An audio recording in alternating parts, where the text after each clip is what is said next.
어제 비가 많이 온다고 했었는데 이곳에는 비가 오지 않고 또 태풍은 그래도 조용히 지나간 것 같습니다. 물론 태풍 때문에 피해를 입은 그런 분들이 있고 또 지역들이 있습니다만은 애초 방송되던 일과는 달리 그나마 다행스러운 것 같습니다. 하지만 이번 주간에도 비가 이곳에는 여러 차례 내리는 걸로 이렇게 예보되고 있는데 비 피해가 없도록 여러분 유의하시기를 바랍니다. 7월은 봉사훈련의 달입니다. 그럼 봉사훈련을 할 때 봉사는 어떻게 하는 걸까 하는 점에 대해서 우리가 지난 심야 기도회 때에도 말씀을 전했는데요. 오늘 말씀을 통해서 또 그 일에 대해서 하나님의 거룩한 뜻을 알기를 원합니다. 오늘 말씀 제목은 충성스러운 봉사자라고 정해져 있습니다. 말씀에 나오고 있는 브리스가와 아굴라, 물론 그 이하에도 여러 명이 나와서 한 26명 정도나 되는 사람이 바울로부터 일일이 문안되어지고 있는 이런 이름들이 나옵니다. 바로 그 중에서 오늘은 브리스가와 아굴라 부부에 대해서 생각해보는 그런 시간을 갖기를 원하는 것입니다. 여기 나오고 있는 26명이나 되는 이 사람들은 그 문안의 내용을 보게 되면 각 사람의 이름이 거론되고 있고, 그리고 사도 바울로 하여금 진지하고 정확하게 또 분명한 관계를 말하는 것으로 보아서 단순하고 형식적인 그런 문안이 아니라는 점을 우리는 느껴야 할 것입니다. 이 사람들이 주님과의 관계가 어떠한지, 그리고 사도 바울인 자신과 어떤 관계 속에 있는지에 대한 표현들이 나타나고 있는 것이죠. 그 표현들을 보면은 동역자라는 표현도 나오고요. 그런가 하면 목숨이라도 내놓았다는 말도 나오고, 아시아에서 그리스도께 처음 익은 열매라는 말도 나오고요. 나보다 먼저 그리스도 안에 있는 자, 그리스도 안에 있다는 얘기가 나오고요. 주 안에서 많이 수고했다는 말씀도 나오며, 그의 어머니는 내 어머니라는 이런 표현들이 나옵니다. 열거된 이런 표현들을 보면은 이들이 주님과 어떤 관계 속에 살고 있었는지, 또 바울 사도와 어떤 관계 속에 있었는지, 세워진 교회 속에서 어떻게 주님을 섬겼는지에 대한 말씀들이 그렇게 수식되어진다는 것이죠. 동역자, 여러분은 교역자와 동역자로 교회 일을 하고 계십니까? 목숨이라도 내놓았다고 하는데 그러실 수 있으십니까? 아시아에서 그리스도께 처음 익은 열매라고 했는데 정말로 익은 열매라고 그렇게 주님 앞에서 인정받으실 수가 있겠습니까? 나보다 먼저 그리스도 안에 있었다고 했는데 정말로 그리스도 안에 있는 거 맞습니까? 주 안에서 많이 수고했다 그랬는데 정말로 주님 안에서 많이 수고하셨습니까? 우리는 주님 안에서보다 자기 중심으로 수고하는 일들이 많이 있어요. 그 점을 우리는 분명히 느껴야 하지 않겠습니까? 이런 표현들을 보면은 봉사가 곧 어떤 것이어야 하는지에 대한 말씀들을 나름대로 느낄 수 있어요. 읽을 수 있다는 내용인 것이죠. 그래서 오늘은 이 26명이 아닌 본문에 나오고 있는 브리스가와 아굴라의 이 부부에 대한 이야기 속에서만 한번 봉사에 대해서, 그러므로 봉사 훈련을 통해서 진정한 주를 위한 봉사자로 세워지는 은혜가 있기를 주님의 이름으로 축복합니다. 우리는 다음 세대를 세우는 교회고 또는 다음 세대를 위해서 훈련을 해야 된다고 하는 그런 이미지 안에 있는 겁니다. 그런 목표 안에 있는데 이것은 말 그대로 표로만 끝나지 말고 그때그때 훈련이 이제 말씀으로 전해질 때 그 훈련 속에서 훈련되어진 그리스도의 그런 일꾼들이 될 수 있기를 축복합니다. 우선 이 브리스가 왕 아굴라하고 바울이 이제 함께 하게 되는데 그 바울 사도와의 만남에 대해서 한번 생각해 보려고 합니다. 이 내용은 사도행전 17장으로 이제 가게 되는 것이죠. 그들은 장막을 만드는 자였다고 하는 것을 먼저 생각해 보깁니다. 아굴라는 유태인입니다. 흑해 남쪽의 본도 출신으로 성경에 나타납니다. 그리고 그의 아내 브리스가라는 이름은 브리스길라라고도 사용되어지고 있습니다. 이 브리스가도 역시 유태인이고 또 신앙이 남편보다도 더 훌륭하다 할 수 있을 만큼 그런 믿음의 여인이었다는 점이지요.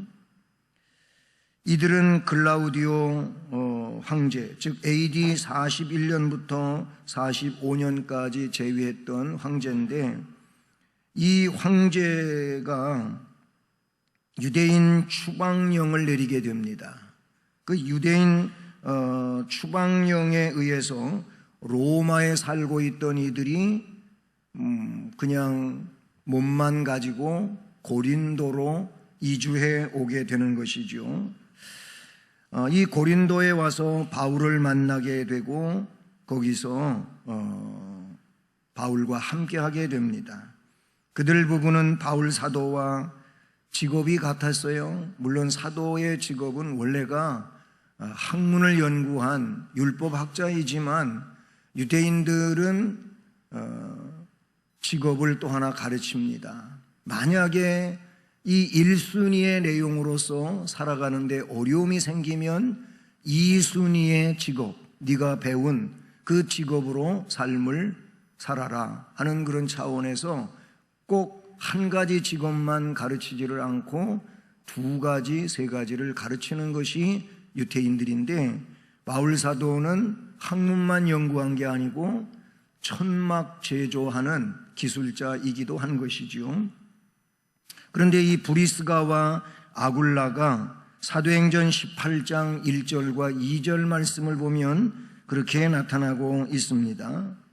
그래서 그 하는 일이 같기 때문에 그래서 더 그들과 함께 할 수 있었습니다.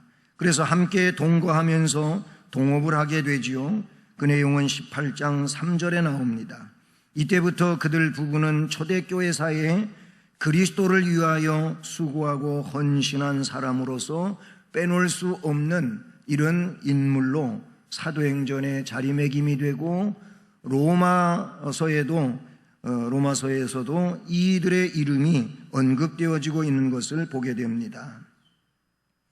그리고 사도행전 18장을 보면 이 브리스가와 아굴라는 바울과 함께 일을 하면서 바울을 조력했고 그러는 중에도 또 아주 훌륭한 일을 감당하게 되는데 하나님의 도에 정통한 사람으로서 나오고 있다는 것이죠. 그들이 에베소에 거하고 있을 때 이제 고린도에 있다가 바울이 에베소로 옮겨오면 이 브리스길라와 아굴라도 에베소로 옮겨왔습니다. 그런데 그곳에서 바울을 도우면서 또 아볼로라고 하는 사람을 눈여겨보게 됩니다. 이 아볼로는 알렉산드리아 출신의 유대인으로 아주 유명한 설교가라고도 말할 수가 있고 또 구약 성경에 능한 자요, 학문이 높은 자요, 유창한 말 솜씨를 가지고 있는 사람으로 그렇게 알 수 있습니다. 사도행전 18장 24절이 그것을 증명해 주고 있죠. 그런데 이 사람이 주의 도를 배워서 열심으로 예수에 관하여 자세히 말하며 가르치기는 하는데, 이 브리스길라와 아굴라 부부가 아볼로를 보니까 아직 예수 그리스도에 대하여 정확히 모르는 겁니다. 즉 복음에 대하여 잘 모르고 있어요. 세례 요한의 세례까지는 잘 아는데 예수 그리스도의 이런 성령 세례라든지 복음에 대하여 잘 알고 있지 못하는 것을 느끼게 됩니다. 그래서 이 아볼로를 브리스가와 아굴라가 불러옵니다. 불러다가 조용히 그에게 하나님의 도에 관해서 더 자세하게 풀어서 가르쳐 주었다고 사도행전 18장 26절에 기록되고 있죠. 28절에. 그런데 이 아볼로는 그 일로 인해서 후에 초대교회의 아주 훌륭한 지도자가 되지요. 아볼로는 앞에서 이야기한 것처럼 유대교도고 학문을 가지고 있고 그리고 말솜씨가 유창하고 유능한 자였어요, 구약 성경에. 그래서 이 브리스가와 아굴라 부부를 통하여 복음에 대하여 더 깊이 있게 알게 되었으므로 유대인을 이길 수 있는 유일한 이런 사람으로 세워지게 됩니다. 놀라운 일이죠. 그 역할이 브리스가와 아굴라에 의하여 아볼로가 세워졌다고 하는 것을 우리는 사도행전에서 볼 수 있다는 겁니다. 이와 같이 브리스가와 아굴라는 비록 이름도 없지만 빚도 없이 그렇게 음으로 양으로 정통한 지식을 소유하고 있는 자로서 훌륭한 일꾼을 세울 수 있는 이런 역할을 감당했다고 하는 것을 보게 되는 것이죠. 그러면서 오늘 말씀에 특별히 나타나고 있는 내용을 보면은 지도자를 도운 아주 훌륭한 믿음의 일꾼들이라는 겁니다. 그런데 말씀에 그들은 내 목숨을 위하여 자기들의 목까지도 내놓았나니 나뿐 아니라 이방인의 모든 교회도 그들에게 감사하느니라 라고 말합니다. 이 브리스가와 아굴라에 대하여 바울 사도는 너무너무 고마운 존재입니다. 바울만 그렇게 생각하는 것이 아니고 이방인의 모든 교회, 이방 세계에 세워진 교회들도 이 브리스가와 아굴라에 대하여 바울처럼 감사하고 있다. 나처럼 이방의 교회들도 브리스가와 아굴라에게 감사하고 있다라는 점입니다. 여러분, 저도 마찬가지고 여러분도 마찬가지고 여러 사람들이 그에 대하여 감사할 수 있는 사람으로 그렇게 자리매김이 된다고 하는 것은 그의 진정 영적인 복일 것이고 그리고 하나님 앞에 자랑거리가 될 수 있는 이런 내용이 될 줄로 믿습니다. 여러분을 주변에서 누가 얼만큼 감사하는 자로 그렇게 말하고 있습니까? 우리는 이 내용이 우리의 삶의 내용이 되어야 할 줄로 믿습니다. 내 목숨을 위하여, 바울 사도가 자기의 목숨을 위하여 브리스가와 아굴라는 목까지도 내놓았다고 말씀하고 있는 것을 본문에서 우리가 볼 수 있다는 사실이죠. 사실 그들은 선교지에서 신앙의 적들의 횡포와 박해와 그리고 여러 가지 미혹과 아니면 조롱 속에서도 오히려 바울 사도를 위하여 목숨조차 돌보지 않았으며 바울을 도운 사람들이었다고 알 수 있는 것이죠. 브리스가는 브리스길라라고 하는 이름이라고도 말했는데 아굴라의 부인이었지요. 그런데 성경에 보면 아굴라보다도 그의 부인인 브리스가의 이름이 더 많이 등장하고 좋게 그렇게 나타나고 있다는 점을 우리는 또 주시해 보기도 하는 것이지요. 어떻게 보면 이것은 남편보다도 아내의 신앙의 비중이 더 큰 것을 의미한다고도 볼 수 있지요. 오늘날 가정들에도 보면은 부부가 신앙생활을 함에도 불구하고 남편이 아내보다 신앙이 뒤처지는 이런 모습들이 많이 나오지요. 그래서 가정의 신앙의 호주를 이야기한다면 남편보다 아내가 신앙의 호주격으로 그 가정을 신앙으로 이끌어가는 일들을 볼 수 있지요. 물론 이 브리스가와 아굴라 남편도 훌륭한 신앙인이었지만 그 아내보다 그래도 더하지는 못했다고 하는 것을 우리는 성경 속에서 깨닫게 됩니다. 어쨌든 이 브리스가와 아굴라에 대한 이름들은 여러 곳에 나오는데 사도행전 18장 18절 말씀에 바울은 더 여러 날 머물다가 형제들과 작별하고 배 타고 수리아로 떠나갈새 브리스길라와 아굴라도 함께 하더라. 고린도에서 에베소로 갈 때의 이야기인데 브리스길라와 아굴라가 바울을 따라갔다는 겁니다. 그것은 바울과 함께 있으면 자신들이 돈 버는 일이 더 좋고 그래서보다도 어떻게든 어렵지만 바울 사도의 복음 전파를 도와드리기 위해서 그렇게 했다는 겁니다.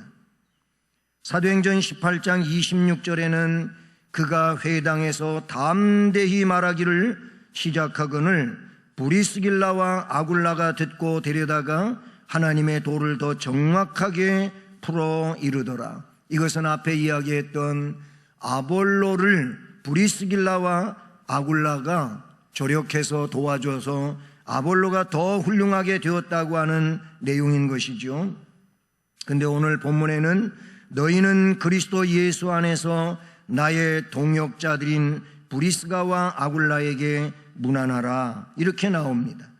디모데후서 4장 19절 말씀에는 브리스가와 아굴라와 및 오네시보로의 집에 문안하라 이런 말씀이 나옵니다. 이것은 많은 사람들이 또 더 있었겠지만은 그런 사람들 가운데에서 브리스길라와 아굴라를 언급하고 있다고 하는 것은 그만큼 훌륭한 인물이었음에 바울 사도에게 있어서 이제 따라 붙일 수 있는 그런 이름들이었다고 하는 점을 우리는 깨닫게 되는 것이죠. 근데 말씀처럼 본문에 그들은 내 목숨을 위하여 자기들의 목까지도 내놓았나니 라고 말씀하고 있습니다. 여러분, 이런 말이 요즘 세대에 어울리지 않는지 모르겠지만은 저는 신앙생활은 죽기 살기로 해야 그래도 얼만큼 나아갈 수 있는 신앙생활이 아닐까 이렇게 생각합니다. 특별히 이 현대사회, 이 마지막 시대 정말로 타락의 온상으로 가득 차가는 이런 세상 가운데서 우리가 구별된 거룩한 신앙을 지키기 위하여 내 신앙을 내가 지키기 위하여 할 수 있는 방법은 죽기 살기로 신앙생활해야 된다 저는 생각합니다. 그렇지 않으면 우리의 신앙은 세속에 물들 수밖에 없고 그냥 대충 지나가는 그런 신앙으로 시간을 지나고 횟수를 지나고 어연간 하나님 앞에 서야 되는 이런 상황을 자신도 모르는 사이에 만날 수 있는 이런 일이 되고 불행할 수도 있다는 사실이죠. 그러므로 우리는 신앙생활을 죽기 살기로 해야 할 터인데 그것이 브리스가와 아굴라가 좋은 본보기라고도 볼 수 있다는 사실이죠. 마태복음 10장 39절에서 주님은 이런 말씀을 해주셨습니다. 자기 목숨을 얻는 자는 잃을 것이요. 이건 스스로 자기 이익적인 그런 이기주의적으로 자기를 위해서 자기 목숨을 위하여 그렇게 살아가는 자는 목숨을 잃는다고 이야기합니다. 그러나 반대로 나를 위하여 너희가 즉 주를 위하여 자기 목숨을 잃는 자는 얻으리라. 이런 말씀을 주님이 하십니다. 그러므로 주님을 따라가려고 하는 자는 마치 주님을 위하여 목숨을 잃어야 할 각오를 가지고 주님을 따라가야 된다는 겁니다. 그런 자가 그 목숨을 얻을 것이라고 말씀하고 있다는 사실이죠. 이런 말씀은 비슷한 말씀으로서 누가복음 17장 33절에도 기록되고 있는데, 무릇 자기의 목숨을 보존하는 자는 잃는다고 말씀하고 있습니다. 그러나 주를 위하여 그 목숨을 잃는 자는 살아나리라, 살리라고 그렇게 말씀해 주고 있는 것을 우리가 보게 되지요. 자기의 목숨을 보존하고자 하는 자는 잃을 것이지만, 그러나 목숨을 주를 위하여 내놓은 자는 살리로다 라고 했었습니다. 요한복음 12장 25절도 비슷한 말씀인데, 자기의 생명을 사랑하는 자는 잃어버릴 것이요 이 세상에서 자기의 생명을 미워하는 자는 영생하도록 보존하리라. 아멘. 그렇습니다. 주를 위하여 아까워할 줄 모르는 사람은 주께서 채워주시겠지만, 주를 위한 것임에도 불구하고 아까워하다 보면 주께서 채우시거나 공급하시는 일은 기대할 수 없는 상황이 된다고 하는 것을 우리는 기억해야 될 줄로 믿습니다. 구약 성경을 볼까요? 구약 성경에 다윗은 나라를 위하여 그 당시 왕이었던 사울이 어떤 전쟁터이든 장군으로 앞세워서 내보내면 거기에 불응하지 아니하고 그 험한 전쟁터에도 나가서 목숨을 걸고 싸워서 백전백승하는 이런 다윗이었습니다. 그 일로 인하여 그는 사울의 미움을 받는 존재가 되었지만, 그러나 백성들은 일컫기를 다윗이 죽인 자는 만만이고 사울이 죽인 자는 천천이라고 하는 백성들의 인정을 받는 이런 인물로 세워지고, 결국 그토록 다윗을 미워하던 사울은 하나님의 버림을 당하고 그리고 길보아산 전투에서 죽지만, 다윗은 그때 이후 이제 통일 왕국을 일으켜가는 왕권을 하나님의 은혜로 부여잡고 40년 동안 훌륭한 왕으로서의 왕권을 그렇게 유지하고 이끌어갔던 것을 보게 됩니다. 그러니 다윗 역시 나라를 위하여, 그 나라는 하나님의 나라였던 것이 다윗이 고백하고 있는 것처럼, 전쟁은 사람의 그 힘과 용기와 무기에 있는 것이 아니고 여호와께 속한 것이라고 하는 이 문장에서도 다윗은 하나님을 위해서라면 자기의 목숨을 내놓고 싸웠다는 것이죠. 그것만이 아니죠. 에스더는 어떻습니까? 에스더서 4장 16절에 보면은 어쩌면은 죽을 수 있는 상황이었는데, 죽으면 죽으리이다. 금식기도 이후에 나라와 민족, 자기의 민족, 이 히브리 민족을 위하여 왕 앞에 죽을 각오로 나아감으로써 민족을 하만의 모함에서 건져내는 이런 사람이었음을 우리는 알 수 있죠. 거기에도 죽으면 죽으리라가 등장하는데, 죽으면 죽을 것이라고 하는 이 각오 속에서 그는 죽으면 살리라 라는 내용으로 바뀌어지게 된 줄로 믿습니다.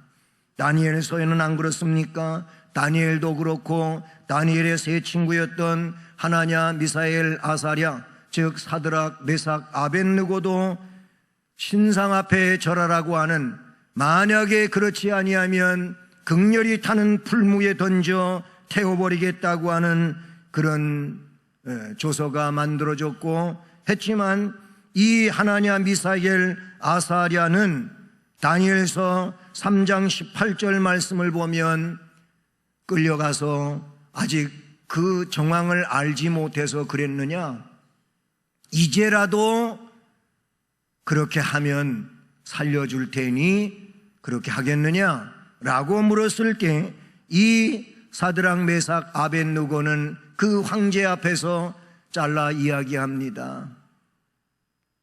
그렇게 안 하겠습니다. 즉 그렇게 하지 않겠다는 겁니다. 왜 그러냐면 왕이 우리를 풀무불 속에 집어넣는다 할지라도 전능하신 하나님이 구하여 내실 것이고, 하나님이 그렇게 하지 아니하실지라도 우리는 불 속에서 타 죽는 그런 신세가 된다 할지라도 하나님만 섬기겠습니다.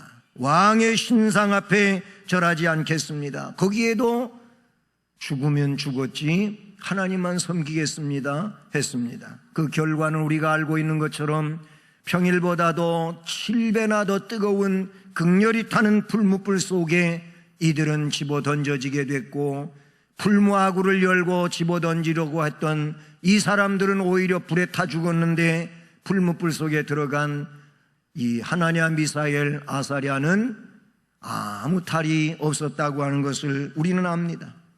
여러분, 그 일을 가지고 도대체 그런 일이 어떻게 있을 수 있어? 나는 못 믿겠어 그러시겠습니까? 전능하신 하나님을 믿으심으로 하나님은 그보다 더한 일도 하실 수 있는 분이라고 믿으시겠습니까?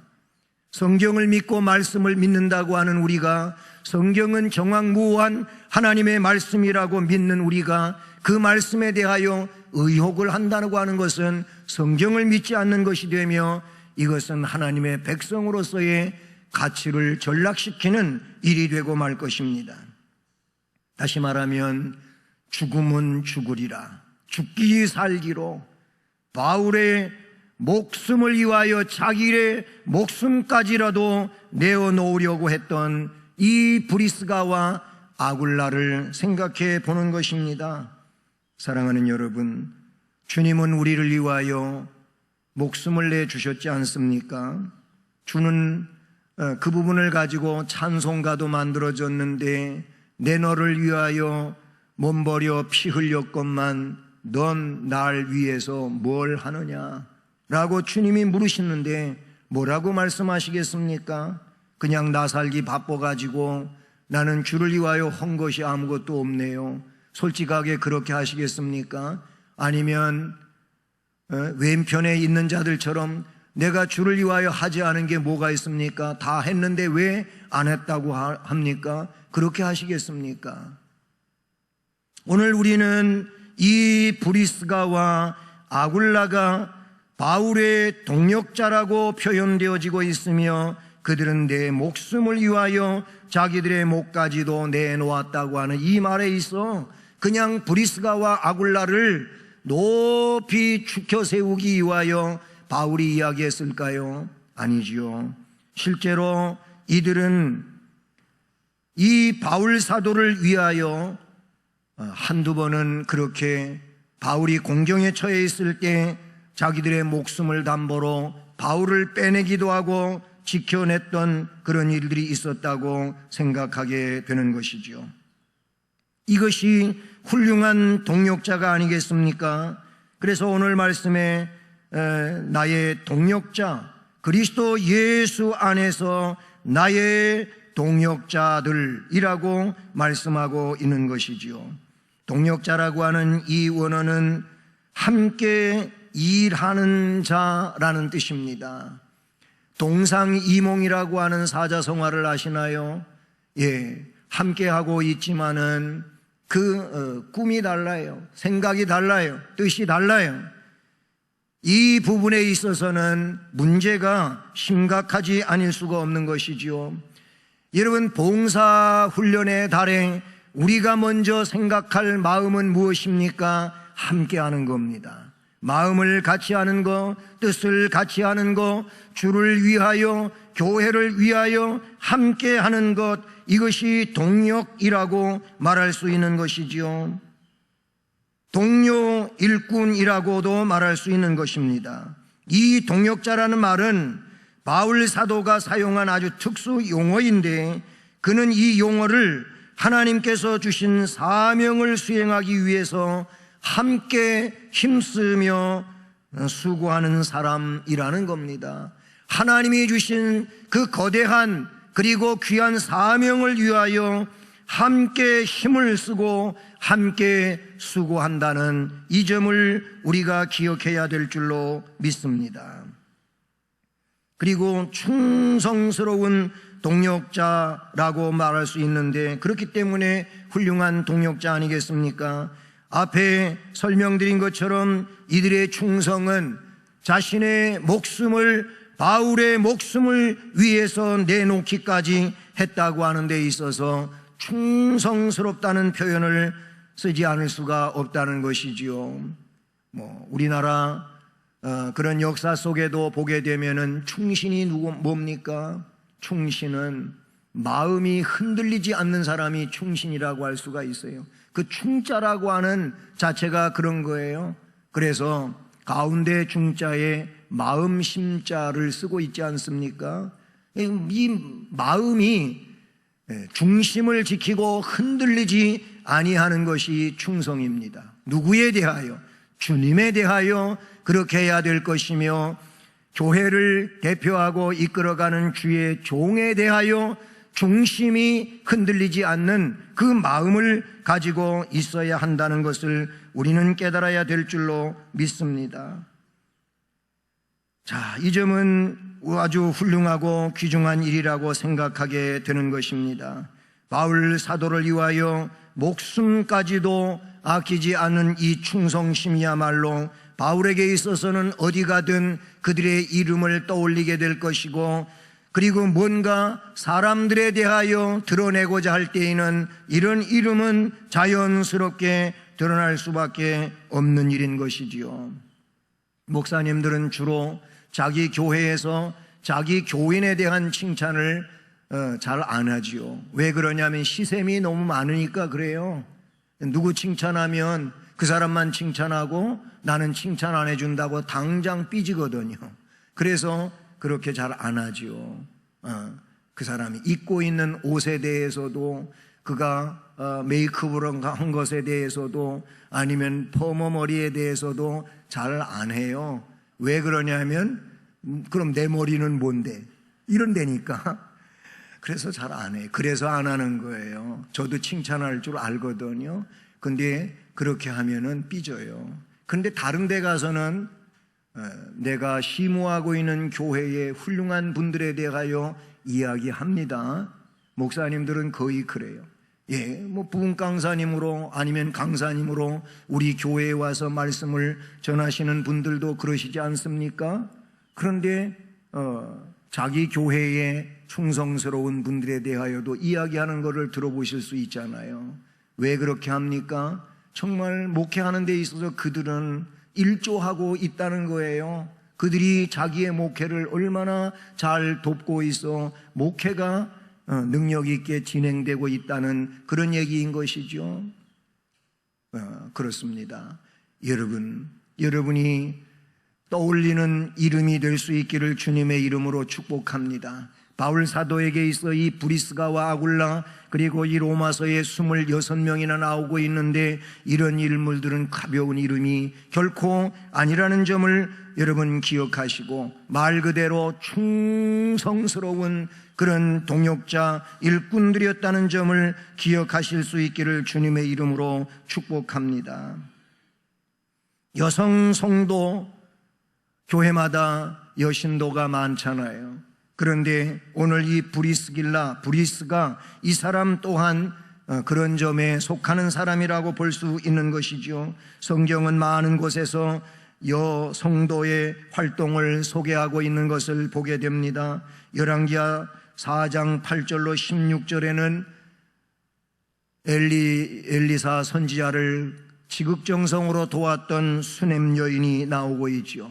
역시 엘리사 선지자로부터 이 수냄 여인은 크게 두 가지의 기적을 맛보게 되는 거예요. 그게 뭐냐면 자녀가 없던 그 가정에 아들을 낳는 기적을 허락받았고, 그런데 이 아이가 얼마만큼 컸는데 아버지 따라서 일터에 나갔다가 일사병으로 죽습니다.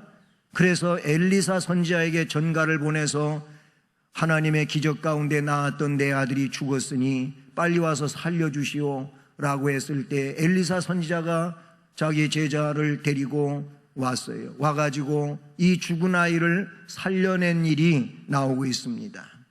충성스러웠던 수냄 여인, 하나님의 은혜로 생명의 복을, 부활의 복을 받은 자인 줄로 믿습니다.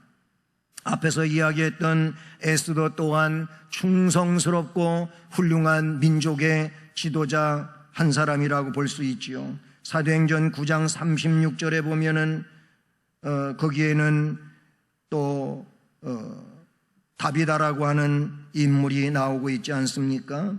그런가 하면 사사기에는 드보라 여선지자가 등장하고 있는 것을 보게 됩니다. 여러분, 훌륭한 여성도로서 말씀에 나타나고 있는 그런 인물들과 같은 인물들로 세워지는 충성스러운 주의 일꾼들이 될 수 있기를 축복합니다. 충성스러운 그런 사람은 훈련을 통하여 세워짐을 기억하고 훈련을 잘 받고 하나님 나라에 설 때 아니면 이 세상 가운데에서도 훌륭한 주의 일꾼들로 복 있는 삶을 살아가시기를 주님의 이름으로 축복합니다. 사랑의 하나님 아버지, 감사를 드립니다. 브리스가